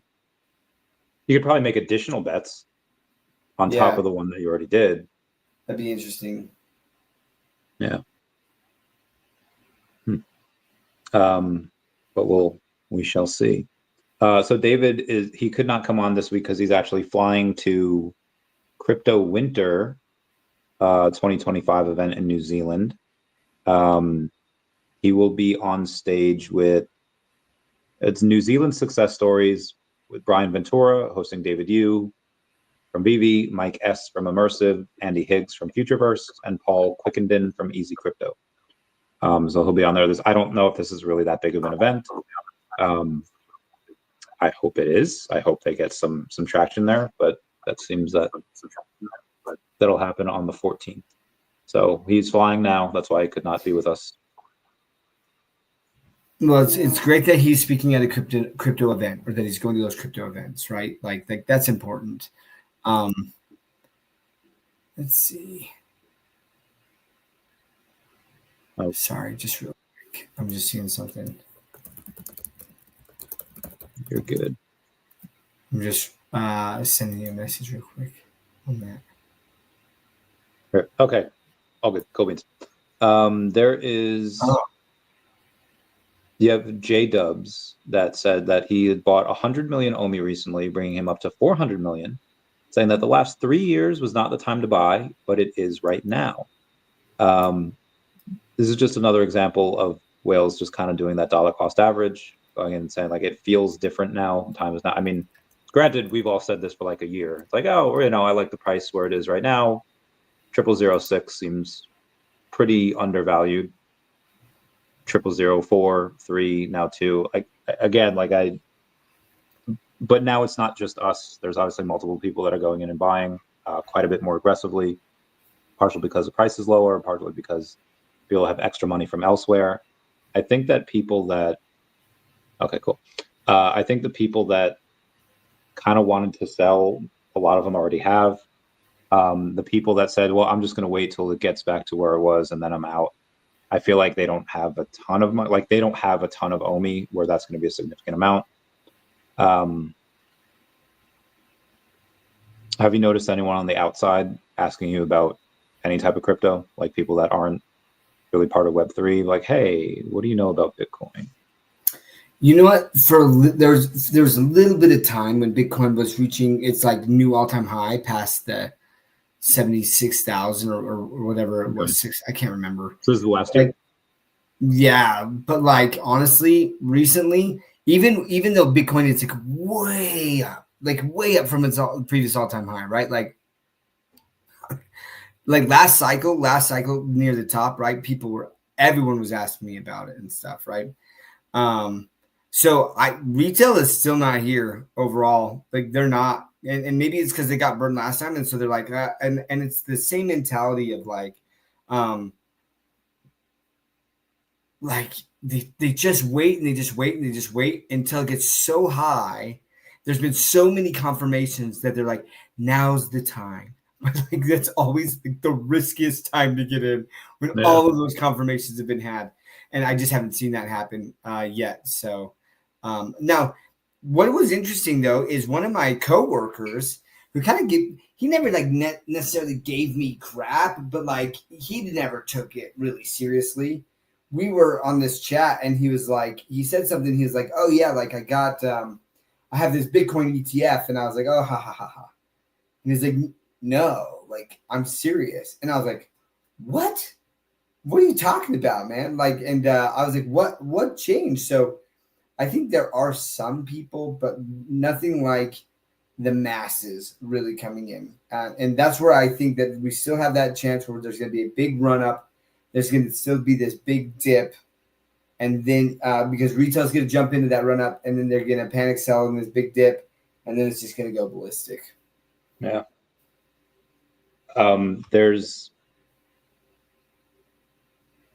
I'll go to New York Comic Con if stuff. Someone was telling me before, like, hey, what do you think about ETH now and daCat now? Because daCat's done like a 7x since April. And I was like, oh, listen, it just did a 7x. You could buy in now. And just same thing with the ETH. It's on that 3.5, almost 4x from its bottom. And I told him, like, over the short term, ETH can go back down to 3,300, 2,900, whatever. Over the next 6 to 12 months, I think it goes 7 to like 12K, maybe. I think that's a decent range. But I told him that things can just get stupid really quickly. Like they can get, and I don't know if necessarily ETH's going to do that because it's so big, but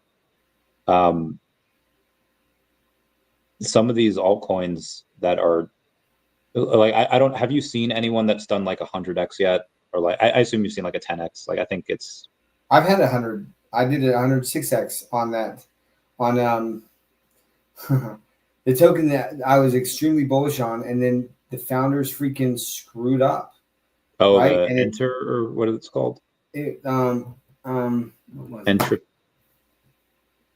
Yeah, that's funny. I can't even think of it now. Yeah, I can't even either. Entangle, man. What an awesome concept that they had. They were building it out, and the founders just freaking absolute morons. And this is why, listen, right? Like, you had someone on here commenting like, "Oh, the fudders were right," and I was like, "No." When I talk about the fudders, right? The fudders, it's over for OMI. Wait, hey, golf. Listen, I know Rain's not here, so I'll just I'll step in for Rain here. We'll get the shades going, But then if I get the shades, I gotta be tough. I gotta be tough, like the cop. Get that bread. So no, when I call fudders, it's the people that are saying like OMI is and VeVe are a slow rug, that the founders are scammers, all this stuff, and that's those are the fudders, the people with legitimate, concerns. I've never called them fudders. I've never blocked them. I love having conversation with them and trying to understand, like, yeah, am I missing something, right? I want to make sure I don't have blinders on. But those fudders, like those are the fudder tiers, right? Like, I mean, Paul Barron said VeVe was dead.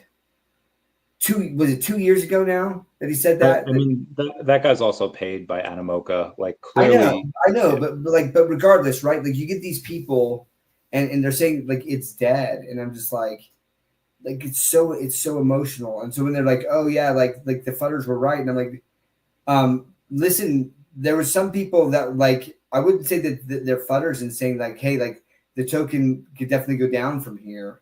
I don't call that FUD. That's not FUD to me. FUD is like, hey, like I said, VeVe is a dead project or slow rug. And I'm like, you have no freaking idea what you're talking about. I have experienced slow rugs and Entangle.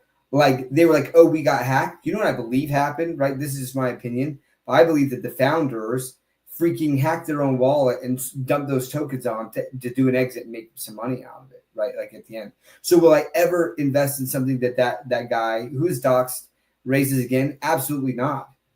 Absolutely not. I can't trust him, right? So those are the people that I sit there and I say, you're fudders. It's emotional. You bought high, it dropped lower, and now you're just like, it's a rug. It's over for OMI. I believe Golf is joking there, but like, anyways, it's not over till the fat lady sings is all I'm going to say, right? We'll wait to see how the bull run goes. And I've admitted when I was wrong before, right? Listen, people still remember, anyone who watched your channel, when that Matt Greening signature went off the homer, right? Or the Bart foot, I like lost it, right? Like I was like, I can't trust this company. I went da-da-da-da-da. And then VeVe came out and they're like, hey, it was just this re-imaging thing. We were making the image look sharper and the cover covered the signature. It's still there. And the first thing that I did is I said, you know what? I was wrong. I should have waited to see what their response was first before I reacted the way I did. So what I'm saying is at the end of the day, if OMI just tanks, right, during the bull run, it does nothing. I'll be the first to say, listen, I was wrong, but I put my money where my mouth is. I believed in it, and here's why. And I will never apologize for that, right? Because I'm not telling anyone to do the same thing that I'm doing. I'm saying what I'm doing. This is what I'm doing it, right? This is my money. But people sit there and they act like they're like, well, see how this is pumped and OMI hasn't pumped. And so that's why it's over. And I'm like, you obviously don't understand crypto, man. Like things pump in cycles and narratives. And different tokens pump at different times. And honestly, like it's funny, man. Like so Supra or not Supra, what was it? Even DEVVE, all of these tokens will pump and DEVVE doesn't pump, or DEVVE will go down. But then all these tokens go down and then DEVVE pumps. It's like, what? Right? Like why does this happen? So I don't know. Anyways, I just think he says I'll never tell my name though. So Ball says, I'm actually one of the hardcore fudders. I'll never tell my name, though. Well, as long as you're not fudding on this channel, that's so fine. There's actually, I want to go back to your comment about saying that you like talking with not necessarily like the fudders to say, but people that are, because you might not know what you might not be missing. Maybe they can offer a different perspective. Yeah. What are the percentages like? Like how many times out of 10 or 50 that they actually do give you a different perspective that is legitimate and is, hey, actually more than 50% of people or 30% of people will think like this? Because in my experience, that is almost never. There's out of all of the fudders that out of all of the people that others call fudders, I would say 2% of that is people with legitimate concerns. 2%. But honestly, like it's like the same group of 30 to 40 people. It might not even be that many. It might be 25 people, but they're in this freaking Telegram group and they raid stuff together, right? And like all of a sudden, all of them will come on together and they'll all comment and stuff like that. And they have like multiple accounts, right? So it's not just them; it's like all of their alt accounts, right? Like with like they'll have like 30 followers, but it's just all of their other alt accounts. They all just follow each other. It's so pathetic, man. I just am like, what a life to live. But like, there are some people. Look, I look at Uncle Jeremy, right? People could call him a fudder, right? Because he's just like, when are we getting on this exchange? And this is where I say Uncle Jeremy doesn't understand crypto. He just doesn't. I think he's awesome. I think he understands business, but he obviously doesn't understand crypto, because even if it is on Coinbase and that might experience like a pump, right? And there might be like a higher low going forward. It's not going to go bananas unless there's a demand for the token. And for the demand to be there, there's got to be some sort of narrative. Now, we've talked about different things that can help create that narrative or help start that spark, right? That gets things going. But like, he's the type of person that I would sit down with and be like, okay, walk me through your process. What other tokens have you seen right now that are down bad, that get listed on Coinbase or Binance, right? And then do significant numbers. And from then on, it's just Gucci. Which ones? Or what's your reasoning behind that? Like, those are the conversations that I want to have and be like, hey, let's look at some tokens that got listed on here. You know, one of the tokens, like one of the gains. Most tokens that get listed on Binance do a hefty dump. like not even just like that day, but like months afterwards. It's usually a net negative, but people do it because the armchair CEOs and the mob kind of comes out, it's like, we want it. They pay for it. They have to give like 10% of their holdings for it. It's kind of nuts. So but I don't know why it's like common sense or common knowledge for people to want an exchange. It's because they think it'll fix everything, and clearly it won't. But yeah, listen, and we've got our we've got our friend Adam back, and the reverse of Adam is Meta. And listen, again, even with Meta, like in Adam / right, like some of the things he posts, I would say that's a trolling fodder post, right? But let's like, okay, so he was like, and listen, Adam still has very hard feelings for being called high school kid by Rain when he says that he said OMI will be at 0002. He apologized later that week for the point, any negative prediction and you get called a fudder. It's the way that people present things that I would say is a fudder, right? Like, so if you come on and be like, hey, like this is my reasoning why I think it could go down to 0002, that's not a fudder. I would never love to hear that, but I never hear that from the fudders. I only hear that from people that make these outlandish predictions, and every now and then, like a broken clock, they are right every now and then, but it's just luck. It's not from reasoning. It's not from logic. And I haven't seen that from this person. I haven't seen that from most fudders. This is why I don't talk to them, because there's no logic behind their moves or what they say. They say something because they're emotional, and they have nothing to back it up with. You say 2%. I don't even think I could say 1% of the amount of arguments that I've heard from these people that actually make sense. That's not based on emotion. Most of what they say is based on emotion. And again, sorry to interrupt you. No. So posting facts isn't trolling. I agree. I agree with that, right? But Adam, like a lot of your posts like are trolling posts. And again, it's the way that you post that, at least that comes across as trolling. And so you could say like, hey, like I said that you should sell your OMI and buy Bitcoin. And look, I was right. Like, cool, man. Like, and I never called you a high school kid, right? Like I didn't do any of that. I don't agree with some of the comments that you make here. And I always back up my answers or responses with logic as to why I feel the way I feel. Now, what I didn't know at the time, there were several things that I didn't know during this time. I didn't know that with the VeVe lawsuit, that basically Ecomi and the founders were not allowed to talk about the token because they could not be seen to be manipulating the price in any way, shape, or form, or that could impact the lawsuit. For freaking 4 years, that's what happened. Right now, I thought that it was more along the lines of they didn't want to target on their back to the SEC because they had all these connections with major IP, and Gary Gensler was going after Kim Kardashian. He was going, like, if he could make a splash, right? If the news could say, like, you know, company partnered with Disney, like gets slapped with the SEC fines, or, you know, like gets a Wells notice or something. I could absolutely have seen Gary Gensler doing something like that, right? I didn't know those things going forward. So, I mean, at that time, right? And if I'd been like, man, they're not going to be able to talk about the token at all, this is a lot riskier play.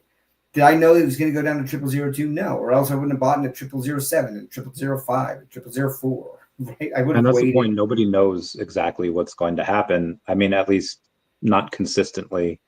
And I understand that in the short term, again, daCat is up 7x since April. OMI's either flat or down. Does that mean that daCat is I mean, short term, yeah, it was a better investment for that time. But over the long term, I don't expect that to keep up at all.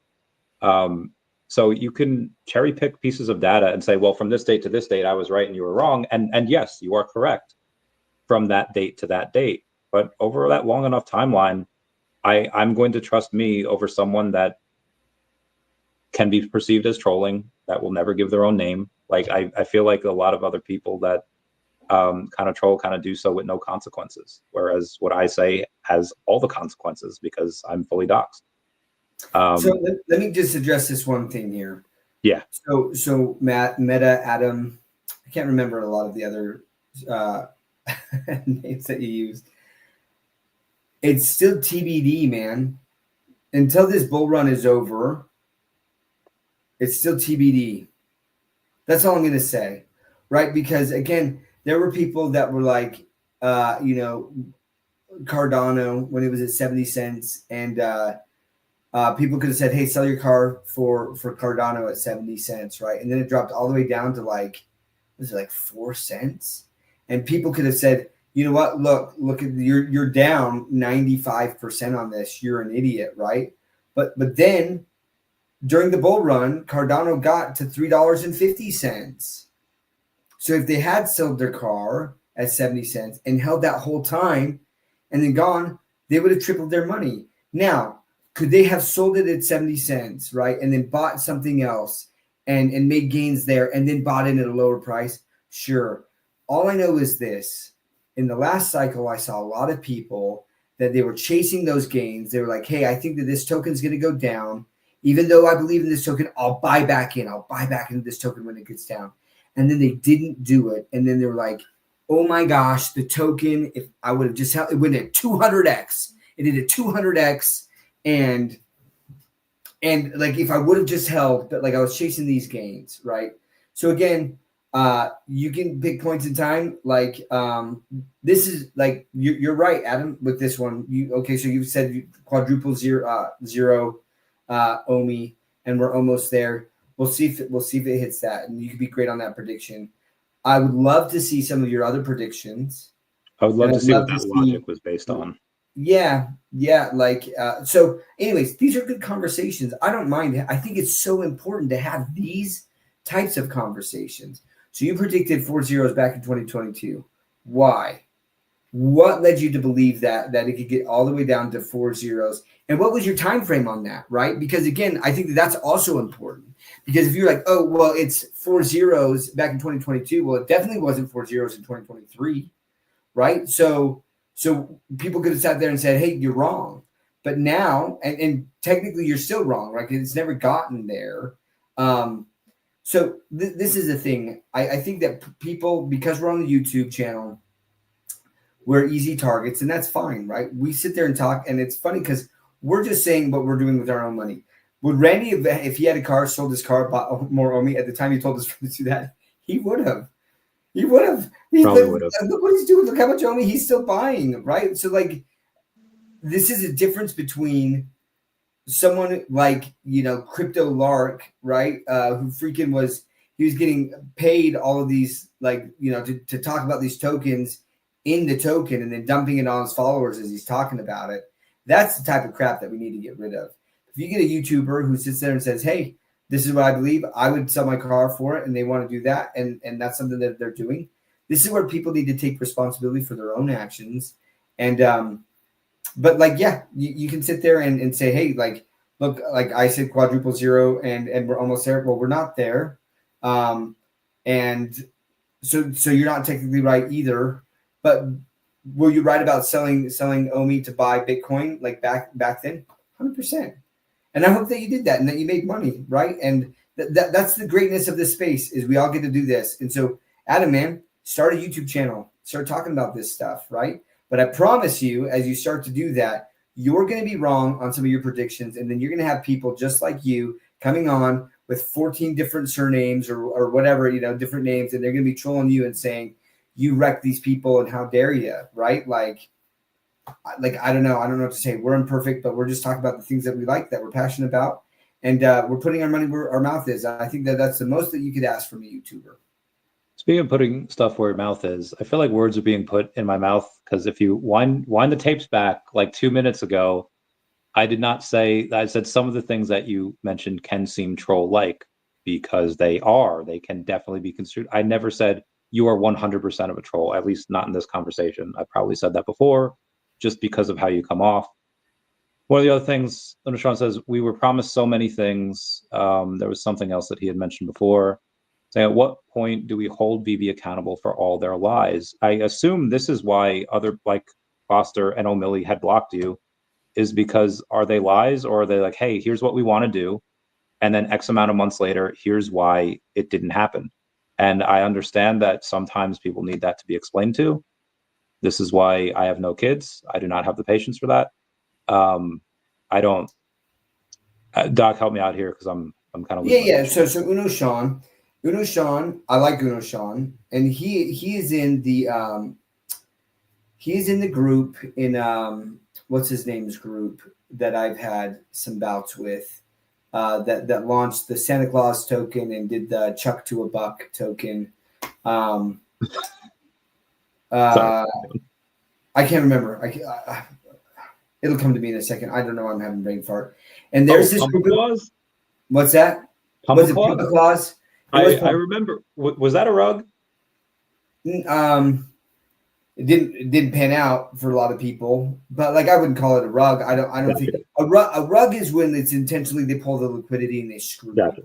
I don't think that happened with Chuck to a Buck or the Chuck token or Pump a Claus. I don't think so. Like it was just there. Ron's Cryptotherapy, right? So Uno Sean is in Danny DeBoll and Ron Cryptotherapy's group, and there's a special little like chat that they have where they talk shit on VeVe and some of this stuff. And this is what this is what I'll say. You get into those groups and it becomes an echo chamber, and you can also have an echo chamber on the other side, right? Where it's only positive.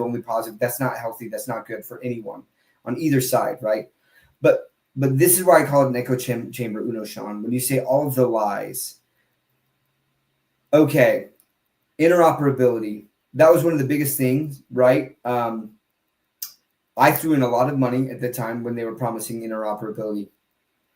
And I thought it was going to happen. And I believe at the time that they also thought that it was a possibility. And as they went to present it to IP, and Disney held the reins at that time, right? Disney is what brought in a lot of people. Marvel and Disney is what brought in a lot of people to VeVe. And so they had to listen. And Disney was probably like, we don't like the idea of self-custody because number one, the royalty issue. And then number two, like we're concerned about our IP being next to certain other IPs that are out there on OpenSea. We don't want Mickey Mouse next to some like nude NFT art project or something like that. Right. And I think that those discussions happened. And then they had to pull away from that. These are the types of things. But then like what else was considered a lie for the longest time, right? Was cash out. They're liars. We're never going to get cash out. Well, we got cash out. Like there's so many things that like, so I guess that's what, unfortunately, a lot of times there can be people with good reasons behind it, but the way they present it, it's just like an automatic shutdown for me. Where I'm like, I can't even engage because all you're doing is you're calling them liars without sitting there and looking at what was happening in the space at the time. And people would be like, well, other projects did this. And I'm like, yeah. And a lot of those projects, what was that project with Tom Bilyeu, this massive NFT project that basically got targeted by the SEC? They got a Wells notice, shut down. People lost millions of dollars, right, because of that. And people don't like to point to that. I don't know what else to say, right? But I'm like, here's a perfect example of why they have to be careful about how they talk about things. Why they have to be careful about not doing, for example, another lie. This one, like what I'm thinking of as I say this was the buyback and burns, and they're like, that was a lie. You know what? They were. I truly believe they were absolutely going to do that, and in fact, I think that they had started to do that. But then the SEC started going after all of these projects, and the buyback and burns, I'm telling you, absolutely puts OMI in the realm of security. And if they talked to any lawyer worth his salt in the space, that lawyer would have said, you got to stop that right now. That puts such a big target on your back. And yet they were called liars for doing that. It's like, no, unfortunately, what happened is the space changed. The regulators decided to enforce things where they hadn't been before. And if people aren't educated about that, right, and then they just start calling them liars and liars, that's where I have a problem in saying, okay, but that's not what happened. If you look at the timing of when these things happen, right? So Uno Sean, I really like you. I respect you, man. But again, I think that you were in a very negative echo chamber there, and that's fine. And I hope that you succeed, right? People can have their feelings. I'm not going to try to talk them out of it, But what I do try to point out is that when it says all of their lies, I would say, give me an example where you can prove that something was an absolute lie.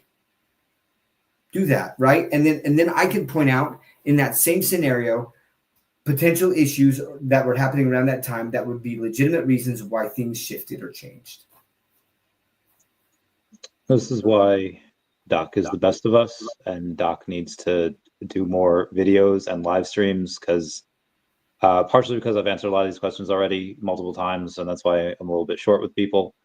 But also because you explain it in a much more eloquent way, take the time, break it down point by point. Because like I guess like a parent or like a teacher answers the same questions over and over again. I just get very bored with that. And so thank you for being here. Thank you for doing that. And maybe people need to hear it from somebody else as opposed to just me. Sometimes when people learn things, they don't learn one way, they learn another. So again, appreciate that. Chosen Sounds Like VeVe is already done. They did 1.4, I think, billion secondary, but that's over the last half a decade. And most of that in 21, 22. Very triggered, not sure why. Again, why I was short is just because this is great for especially people that are just coming here. That is like, hey, what's going on? This is the only OMI show that I see. They get to like, this is good for them. I feel like at this point in my YouTube career and at like this, I'm getting towards the summer of it, towards the fall, whatever you want to call it. I am not doing this forever. I am, once this bull market is over, I am done for quite a number of years. And it's just generally not how I want to spend my time. Obviously, I always want to spend time with Doc. I will walk on glass with Doc. That is how much I want to spend time with him, always and forever. No homo.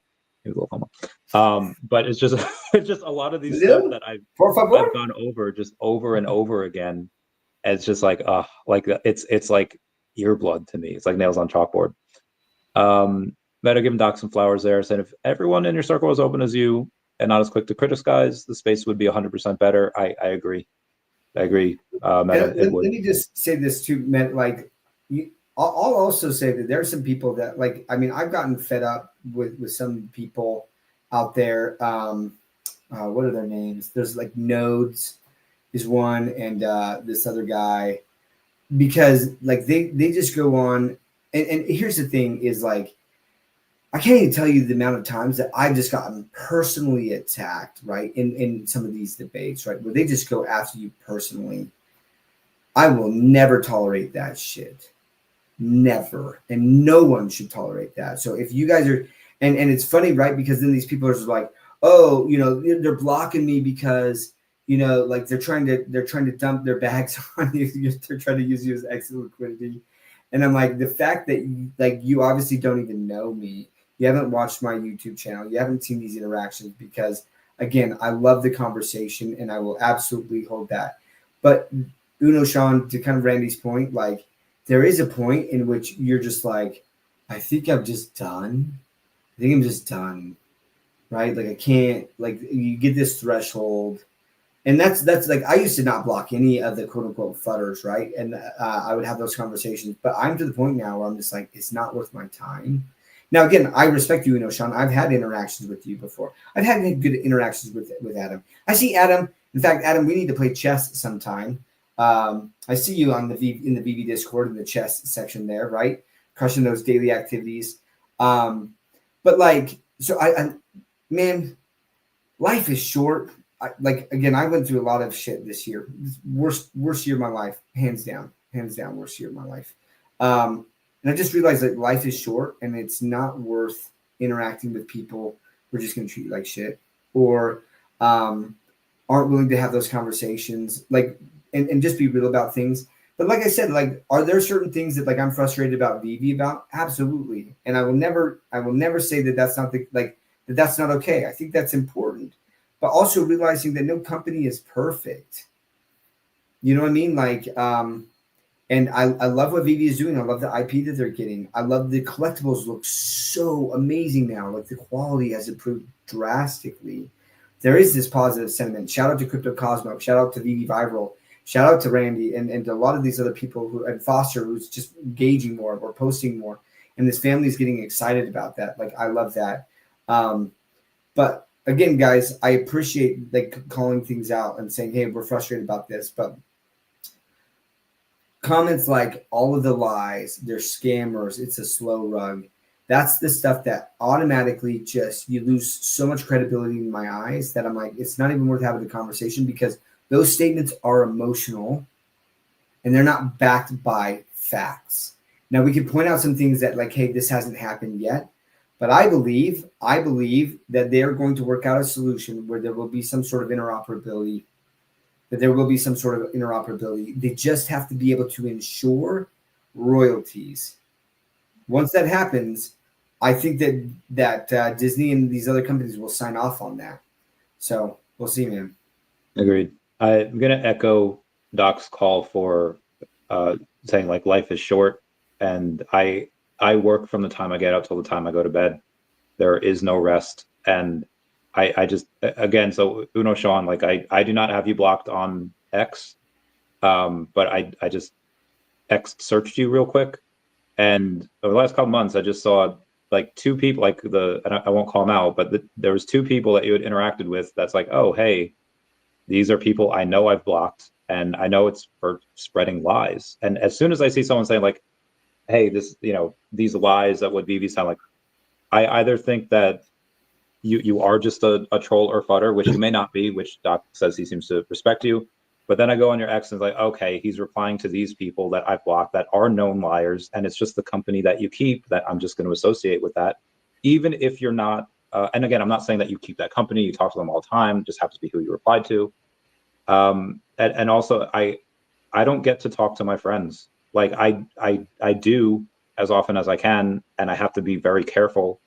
I have to choose who to respond to and who to talk to and who to like push off to another day. And unfortunately that other day just sometimes never comes. So if I have to do that to my friends, you can be damn sure I'm not going to associate with anyone that is going to be a net negative for me or is going to be a waste of time for me. So again, I haven't blocked you on X. I guess because you never gave me a reason to. I hope that we can have productive conversations in the future. Turtle saying one key question will be, how will Stackr advertise and incentivize using their platform over the ease of VeVe mobile app? It's a good question. And they also have to play this game of balance there. Like, they can't make it too easy to be on Stackr, because then it'll, if you're just using Stackr and not VeVe, then that takes away from VeVe's active users, that takes away from their numbers. I guess that would be a good problem to have. Advertising would be similar to what they did on, and I don't know how much Dr. Profit even really cares about Stackr's daily numbers. I think he really just did this because he's got the most OMI in like the world, and spending a couple $1 million, however much he has on this, in order to get OMI to pump 50, 100x, probably going to do it. So I don't know how much it's. I think originally this was done just so that VeVe didn't have to suffer the same fate as Dapper Labs, paying those X amount of millions of dollars for having that enclosed ecosystem. Fortunately / unfortunately, like, the regulations have changed. Stackr's nice, it's fun.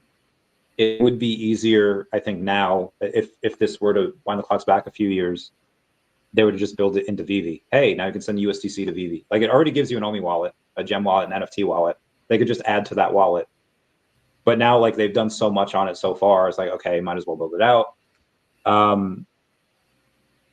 I mean, the incentives are already there. Of you tend to get things cheaper. You don't have to pay cash out for the people that are looking to sell. And the thing I think it really needs is just the bridging option to get better, because you can never really bridge more than 30 million OMI at a time.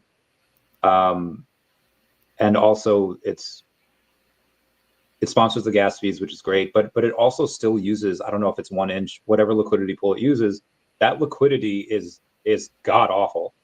And they really need to add that in, and maybe they're waiting for an exchange. I don't know what they're waiting for, but if they, like, one of my favorite things to do is go over to daCat on Gecko Terminal and show the $600,000 in locked liquidity that's there, and show how it's just destroying all the other tokens that sponsor the channel, all the other tokens that are out there. If Stackr or if that Stackr can do that, so like, hey, we have this liquidity pool with 200, 400K locked liquidity, that is going to be such a bullish marketing team for them. Because right now, you could have $1 million worth of OMI. Good luck trying to cash that out. If you have a liquidity pool with hundreds of thousands of dollars in there, especially if it's locked, then that's one of the big things that's going to have other people feel more comfortable about buying large amounts. Because VeVe lost this like $300,000 buy of OMI because there was no liquidity. And we tried to get an OTC deal done. It didn't happen.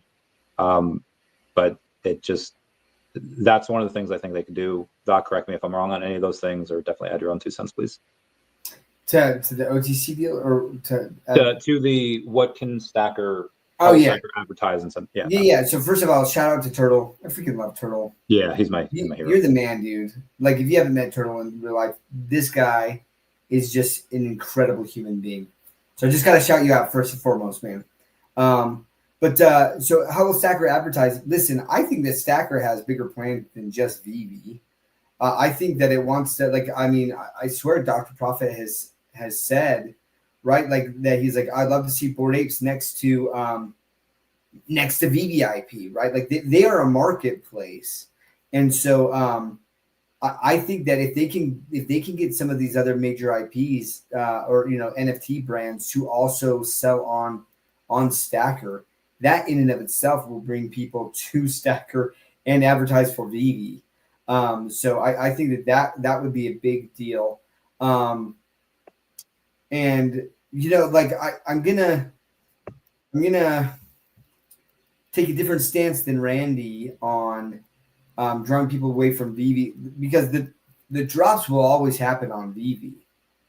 So you're going to get the active users. If VeVe can make sure that their drops are good, and we talked about the different mechanics and the different mint sizes and all the different ways that they can improve that so that there is value to the collectors, I think they will continue to get more and more users that way.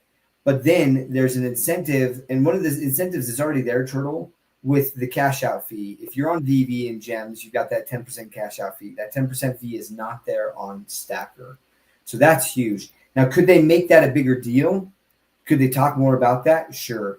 But right now, like, there's just not enough volume. I think that Stackr needs to get some of, if they can get some more major IP on there, NFT IP, like Bored Apes, like other, like all the whole Bored Ape ecosystem, Doodles, any of these Moonbirds, any of that stuff, right? If they could get that and have those on the marketplace where people were listing it there as well, I think that would be a very big deal for Stackr. And then they would have more fees, which could generate the revenue they need to use marketing dollars.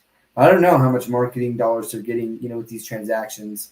That's one of the things that's kind of tough, right? Is you don't get to see the financial condition of any of these projects, like where they're at.